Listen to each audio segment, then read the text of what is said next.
Chapter 40th. In this chapter, we give two stories. One, how Baba attended the Udyapan ceremony organized by Mr. B.V. Dev's mother at his house at Dahanu. And two, how Baba attended the Shigma dinner party in Himmat Pant's house at Bandra. Preliminary. Blessed is Sri Sainath Samarth, who gives instructions in both temporal and spiritual matters to his devotees and makes them happy by enabling them achieve the goal of their life. Sai, when places his hand on their heads, transfer his powers to them, and thus destroying the sense of differentiation, makes them attain the unattainable thing. He who embraces the bhaktas who prostrate themselves before him with no sense of duality or differentiation, he becomes one with the bhaktas as the sea with the rivers. Now to revert to the stories of this chapter. Mrs. Dev's Udyapan ceremony. Mr. B.V. Dev was a Mamlatdar at Dahanu, Thana district. His mother had observed 25 or 30 religious vows, and the Udyapan ceremony is connected thereby and to be performed. This ceremony included the feeding of 100 or 200 Brahmins. Mr. Dev fixed a date for the ceremony and wrote a letter to Bapu Sahib Jog asking him to request Sai Baba on his behalf to attend the dinner of the ceremony, as without his presence the ceremony would not be duly completed. Bapu Sahib Jog read out the letter to Baba. Baba noted carefully the pure-hearted invitation and said, I always think of him who remembers me. I require no conveyance, carriage, tonga, train or aeroplane. I manifest myself to him who lovingly calls me. Write to him a reply that 3 of us, myself, yourself and a third person will go and attend it. Mr. Jog informed Mr. Dev of what Baba said. Mr. Dev was much pleased, but he knew that Baba never went to any place except Rahata, Rui and Neemgaon in person. He also thought that nothing was impossible for Baba, as he was all-pervasive, and that he might suddenly come in any form and fulfill his words. A few days before this, a sannyasi in Bengali dress and professing to work for the cause of the protection of the cows came to the station master at Dahanu to collect donations. The station master told him to go into the town and see the Mamlatdar, and with the help he collects the fund. Just then the Mamlatdar happened to come there. The station master then introduced the sannyasi to him. Both sat talking on the platform only.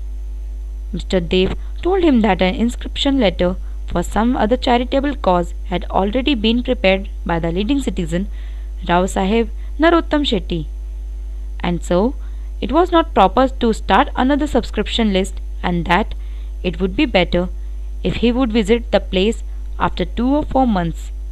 Hearing this, the sannyasi left the place. About a month afterwards, the sannyasi came in a tonga, which stopped in front of Mr. Dev's house at about 10 a.m. Dev thought that he came for donations. On seeing him busy with the preparations of the ceremony, the sannyasi said that he had come not for the money but for the meals. Dev said, All right, you are welcomed in my house. The sannyasi said, 2 lads are with me. Dev said, Well, come with them. As there was about 2 hours for the meals to be served, Dev inquired where he should send for. He said that it was not necessary, as he would come himself at the appointed time. Dev asked him to come at noon. Exactly at 12 noon, the trio came, joined the party, and after feeding themselves, they went away. After the ceremony was finished, Dev wrote a letter to Bapu Sahib Jog, complaining of Baba's breach of promise. Jog went to Baba with the letter, but before it was opened, Baba spoke. Ah, he said that I promised him to come, but deceived him. Tell him that I did attend his dinner with 2 others, but he failed to recognize me. Then why did he call me at all? He thought that the sannyasi came to ask for the subscription money. But did I not remove his doubt in that respect? And did I not say that I would come with two others? And did not the trio came in time and have their meals? See, to keep my words, I would sacrifice my life.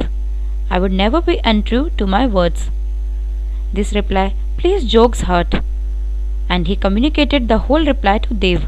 As soon as he read it, he burst into tears of joy, but he took himself to task mentally for vainly blaming Baba.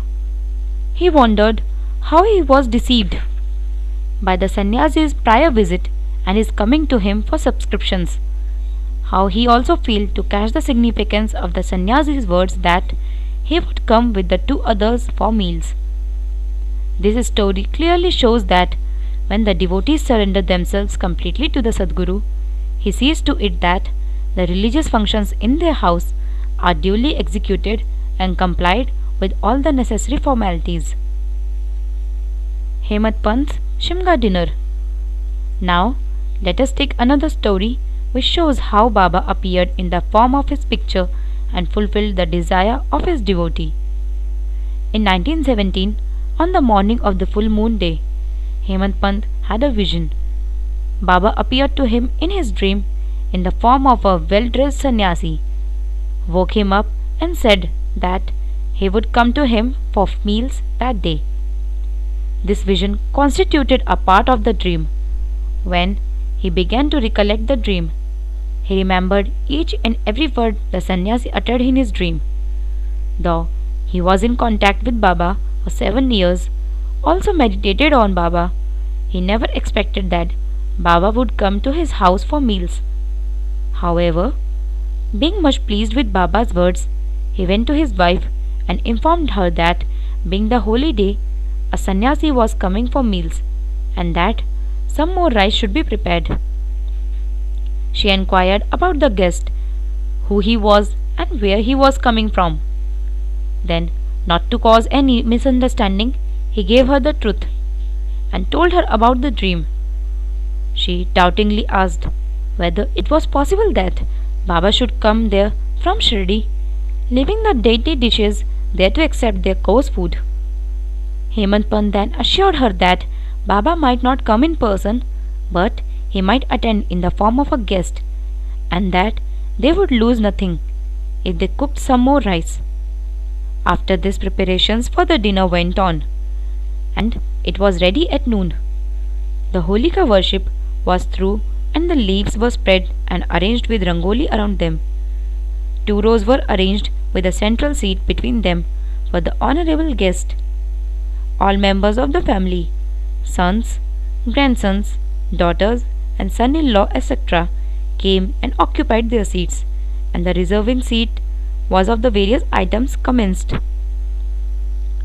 While this was being done, everybody was watching to the guest, but none turned up, though it was past noon. Then the entrance was closed. The Anna Shuddhi was served. This was a signal to start eating.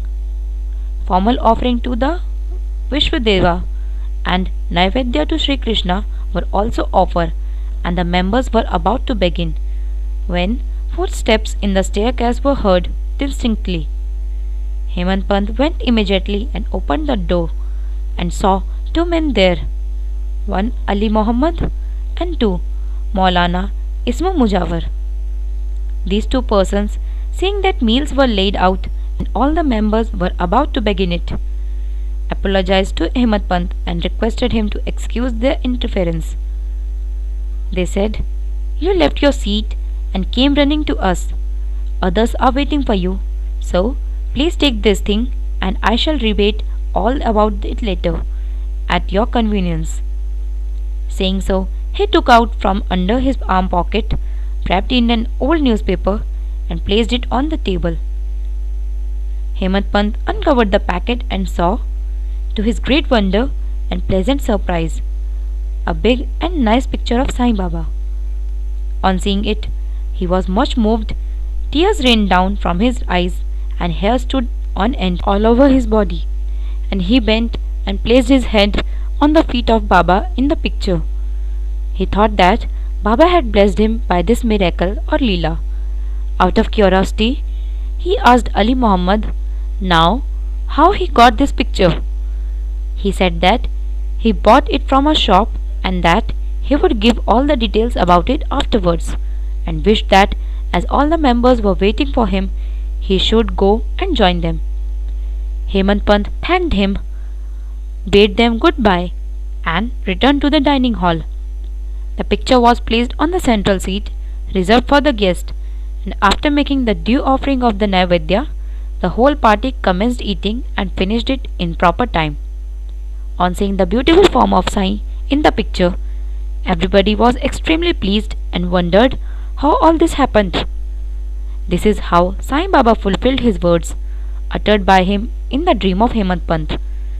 The story of the picture with all its details, viz.